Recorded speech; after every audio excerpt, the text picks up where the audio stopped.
Salut à tous. Soyez la bienvenue sur la chaîne. Je vous espère très bien portant. Ici ça va. Les amis, on va faire le pronostic quintet de ce mercredi. Chers amis parieurs, direction Pau, ce mercredi 10 janvier 2024 pour le tiercé écarté quintet plus points dans cette épreuve. Le prix Auguste de Castelbajac devront s'affronter partants. La course sera disputée sur 2850 mètres, et dotée de 4000 €. C'est la Réunion 1, course 1. Départ prévu 13h50. Les amis mes favoris du quintet de ce mercredi. Ma base solide du quintet. Numéro 1.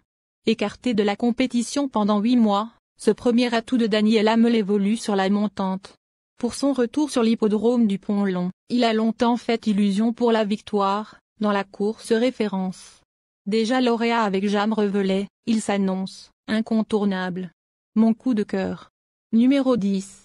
Logiquement dominé dans le grand steeple chasse de Compiègne, groupe 2, ce pensionnaire du très en forme Jérôme Delaunay a laissé une belle impression dans la course référence, se classant 3e. S'il n'est pas pris de vitesse, il devrait lutter activement pour les accessites. Sa place est à l'arrivée. Ma dernière minute du quintet. Numéro 3. Au printemps, ce pensionnaire de Philippe et Camille Pelletier avait pris une bonne 3e place dans le convoité prix Carsimon. Il a ensuite enchaîné les performances décevantes avant d'effectuer un retour gagnant sur l'hippodrome du Pont-Long. Lauréat de la course référence, il devra toutefois composer avec 6 livres de pénalisation. Pour les places. Le bon tuyau du quintet. Numéro 2.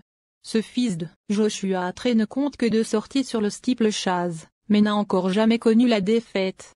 Sa dernière victoire, sur cette piste, dans un handicap lui vaut une surcharge de 6 livres. Il va affronter ses aînés pour la première fois, mais ses limites sont inconnues. Il est difficile de faire sans. Mais seconde chance du quintet. Nous donnons confiance au numéro 8. Longtemps écarté de la compétition, ce représentant de l'écurie des Dunes a pris une bonne 2e place dans une course d'un bon niveau sur les balais. Parfois fautif dans la course référence, il n'a pu faire mieux que 7e. Il est toutefois abaissé de 3 livres et s'est déjà imposé sur le parcours. Si tout se passe bien, il est en mesure de créer une belle surprise. Ensuite numéro 7. 4e du prix, Maryse Gillois, groupe 1, en 2021 derrière le champion Selgem, ce protégé de Guillaume Lassaulçais n'évolue plus au même niveau, mais a plaisamment renoué avec le succès à Angers le mois dernier. Dominé pour son retour à Pau, dans un lot toutefois bien plus relevé, il retrouve les handicaps avec de légitimes prétentions. Ensuite numéro 9. L'an passé, elle s'était imposée dans cette épreuve en créant une belle surprise. Seulement 3e d'un cross, peu relevé, au Pin au Haras, elle a depuis chuté dans cette même spécialité à Pau. Son degré de forme est incertain et, sans être une interdite, elle devrait avoir du mal à conserver sa couronne. Dans un second choix. Enfin numéro 11.